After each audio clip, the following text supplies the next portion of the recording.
अब जब वो कहते हैं कि हम जब इस वक्त आएंगे मैदान में तो तुम्हें एवरलास्टिंग डैमेज देंगे, उसका मतलब है कि ये जो डैमेज होगा आपका ये इतने लंबा चलेगा। हिंदुस्तान इसी महीने में बहुत जल्दी अग्नि 6 जो है उनका तजर्बा करने वाला है। भारत और यूनाइटेड स्टेट्स के बीच the largest ever military exercise Alaska में होने जा रही है। अग्नि जो 5th है उसकी पता नहीं 5000 किलोमीटर के करीब रेंज है। अग्नि 6 का जब तजर्बा होगा तो कहता है कि इसकी 11000 से 12000 किलोमीटर तक इसकी रेंज होगी। तो गुज़िश्ता जो चंद दिन तक जंगी झड़पें हुई वो सिर्फ ट्रेलर्स थे, असल काम तो जल्द शुरू होने जा रहा है। भारत की जो डिफेंस मिनिस्ट्री है उसने अप्रूव कर दिया है एग्जीक्यूशन मॉडल, जो कि advance medium combat aircraft programme है, और इसके लिए एक बहुत सा एरिया जो है उसको नोटिफाई कर दिया, जिसको नोट ऑफ द स्पॉट कहते हैं। जो 4800 मील तक के एरिया जो है उसको नोटिफाई किया गया है उड़ीसा के साहिल से। आजादी हासिल की थी इंडिया ने। उनके फ्रीडम फाइटर्स भी हम पढ़ते हैं। मुझे ये बताएं क्या वहाँ पे उनके फैसले न्यू दिल्ली में होते हैं या जाके लंदन में होते हैं? सर न्यू दिल्ली में होते हैं। 28 स्टेट देख रहे हैं, हर स्टेट पूरे पाकिस्तान से बेहतर चल रही है।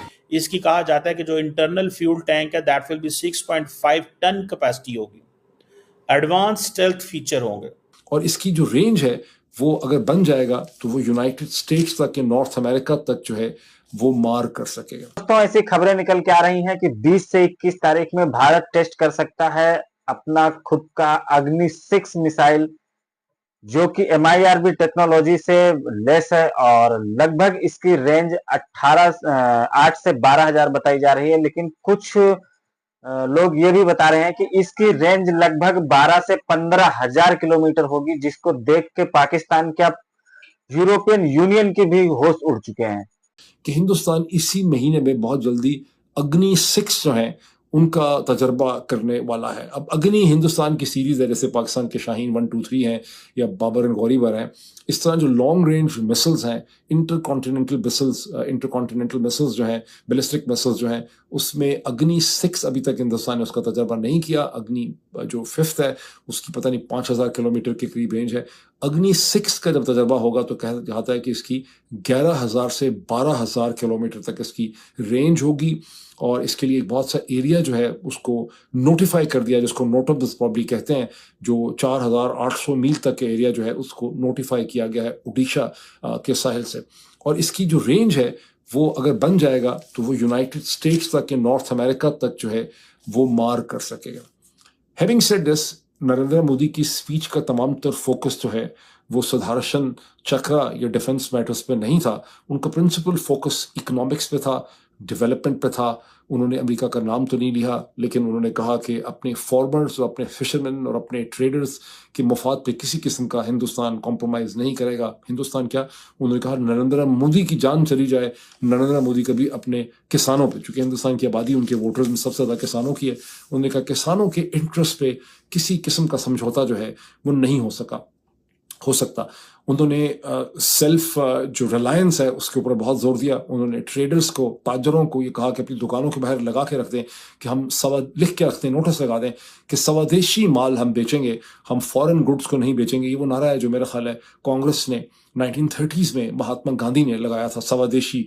तो वो कहेंगे अपनी ही चीज़ें हमने बेचनी है। उसके अलावा उन्होंने ऐलान किया कि अक्टूबर में जनरल सेल्स टैक्स जो है उसे कम किया जाएगा ताकि कंजम्पशन में इजाफा हो सके। अमेरिका का उन्होंने नाम नहीं लिया, लेकिन सारी की सारी चीज़ें जो हैं उनकी और डोनाल्ड ट्रंप के दरमियान में इस वक्त जो खींचातानी चल रही है, ये उसके नतीजे में उनके काउंटर मैयर है, और ये पैगाम भी उन्होंने दिया है। और ये अग्नि 6 का अगर एक्सपेरिमेंट भी होता है तो ये भी अमेरिका को एक पैगाम होगा, लगता तो ये देखने में। अच्छा, अब ये सुदर्शन चक्र नाम जो लिया गया है लॉर्ड विष्णु की मिथोलॉजी से, पाकिस्तान का जो अलमिया है पाकिस्तान के लोगों का, आप सबका, हम सबका, वो है यही कि हमने, और इमरान खान समेत, कि उन्होंने देखा ही नहीं कि दुनिया में क्या हो रहा है। ये इमरान खान का जो रेजीम चेंज ऑपरेशन है वो कोई इंटरनल थोड़ा था, उसके सारे के सारे मुहरकात जो हैं वो इंटरनल और एक्सटर्नल का कॉम्बिनेशन था। तो जितना ज़्यादा दुनिया की डेवलपमेंट्स को आप बगौर देखेंगे और ख़ुद से देखेंगे, मैं तो आपको सिर्फ स्टिमुलेट करता हूँ, बताता हूँ कि ये चीज़ हो रही है, उतना ज़्यादा आप अपने अंदर के हालात और अपनी पॉलिटिक्स को बेहतर तौर पे समझ सकेंगे। भारत की जो डिफेंस मिनिस्ट्री है उसने अप्रूव कर दिया है एग्जीक्यूशन मॉडल, जो कि advance medium combat aircraft programme है। और वो कहते हैं कि जी हाँ, medium weight deep penetration fighter jet जो है उसको अहमियत देने वाले हैं। और दिस इज़ रिक्वायर्ड, ये जो नई वो जिसे कहते हैं ना अपनी एयरफोर्स को सपोर्ट देने के लिए। आपको पता होगा कि राफेल के हवाले से, सोर्स कोड के हवाले से बात चली थी कि भारत को सोर्स कोड नहीं दिया गया। आपने सुना होगा, you might have heard this. अब इंडिया ये समझता है कि अगर हमें ये सोर्स कोड नहीं दिया जाता, this is what they understand, वो इस चीज़ को बात करते हैं कि वेस्ट हमारे साथ टेक्नोलॉजी शेयर नहीं करेगा, वेस्ट जानबूझ के हमें मुश्किल में डाल के रखेगा, सो हमें कुछ ना कुछ करते रहना पड़ेगा। और ये इंपॉर्टेंट डेवलपमेंट है, याद रखें कि अगर इंडिया अपनी इंडिजिनस डिफेंस कैपेबिलिटी बिल्ड करता है और इंडिया अपने तमाम जो डिफेंस इक्विपमेंट है लिंक करता है, आप मेरी बात समझ रहे हैं? करना क्या पड़ेगा? करना यहाँ पे सारा कुछ खुद करना पड़ेगा। वो कहते हैं कि ये जो डिफेंस मिनिस्टर साहब है राजनाथ सिंह साहब, उन्होंने कहा है कि हमने advance medium combat aircraft programme को अप्रूव कर दिया है, एग्जीक्यूशन मॉडल जो है वो हो गया है, सारा कुछ हो गया है। ठीक है जी, ये जिसे एडवांस मीडियम कॉम्बैट एयरक्राफ्ट जो 25 टन ट्विन इंजन एयरक्राफ्ट होगा, इसकी कहा जाता है कि जो इंटरनल फ्यूल टैंक है that will be 6.5 ton capacity होगी। एडवांस स्टेल्थ फीचर होंगे, हर किस्म की नई डेवलपिंग जो टेक्नोलॉजी है वो इसके अंदर होगी, मॉडर्न वॉरफेयर के लिए तैयार होगा। कहा जा रहा है कि इनिशियल जो कॉस्ट है दैट इज 15,000 करोड़ रुपया।